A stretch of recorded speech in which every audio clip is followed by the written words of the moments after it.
কালকে আমি আর মা চলে যাই বিপত্তারিণী পুজোর প্রসাদ খেতে।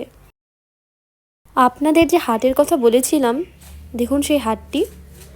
অন্যান্য দিন কিন্তু এর থেকে অনেক বেশি ভিড় থাকে। বৃষ্টি হওয়ার কারণে লোকজন খুব কমই ছিল হাটে। আমরা চলে যাই সেই পুজো বাড়িতে। যে বাড়িটাতে লাইট চলছে সেই বাড়িটাতেই পুজো হচ্ছিল। সবাই বিপত্তারিণী মায়ের মুখটা দর্শন করে নিও। মায়ের কাছে একটাই প্রার্থনা, মা যেন সকলকে সব ধরনের বিপদ থেকে রক্ষা করেন। সারাদিন কেমন বৃষ্টি বৃষ্টি ছিল বলে লোকজনও খুব কমই ছিল সেখানে। বৃষ্টিতে এই প্রসাদটা খুব ভালো লেগেছিল। আজকে সকালে সব কিছু পরিষ্কার করতে করতে দেখুন মিনিকেও পরিষ্কার করে দেওয়ার চেষ্টা করছি। এই যে বইগুলো দেখতে পাচ্ছেন, এই বইগুলো অনেক দিন আগেই কিনে রেখেছি, কিন্তু পড়ার হচ্ছে না, ধুলো জমে যাচ্ছে, তাই পরিষ্কার করে দিলাম। আমার ঘরের এই জানলাটি কিন্তু আমার খুব ভালো লাগে। এখানে খুব সুন্দর হাওয়াও ঢোকে এবং আলোও ঢোকে। এই জানলাটি খুললে পারে পুরো ঘর আলোকিত হয়ে যায়। কিন্তু দেখুন, অবহেলায় থাকতে থাকতে এই জানলাটিতে কেমন মাকড়সার জাল পড়েছে।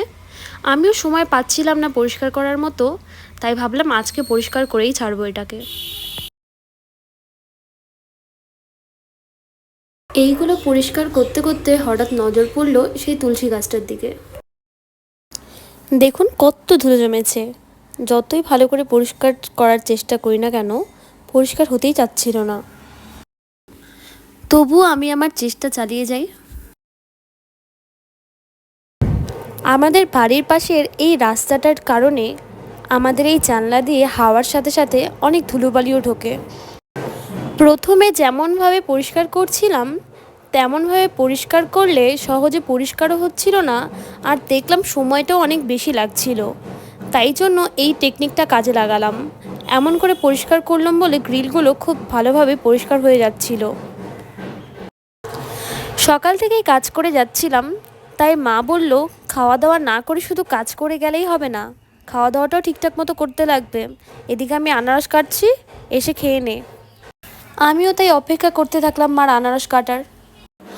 আমার কিন্তু ফল খেতে ভালো লাগে না, কিন্তু কথা যখন আসে আনারসের তখন না খেয়ে আবার থাকতে পারি না, কারণ আনারসটা ফলের মধ্যে একটু ভালো লাগে।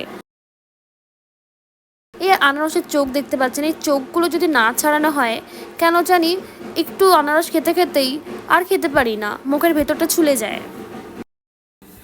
ভাইয়ের হাতে মোবাইল দিইনি বলে দেখেন কীভাবে টাইম পাস করছে। ও একা একা বোর হয়ে যাচ্ছিল, কী করবে ভেবে পাচ্ছিল না, তাই দেখুন ওর টাইম পাস করার ধরনটি।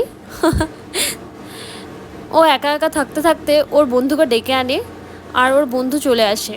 আমি তখন ওকে বললাম যেমনভাবে সব উলটপালট করেছিস তেমনভাবে সব ঠিকঠাক করে রাখবি। তাই ও সব কিছু ঠিকঠাক করে গুছিয়ে রাখছিল। এইদিকে মা দেখি আবার ডিম ভাজা শুরু করে দিয়েছে।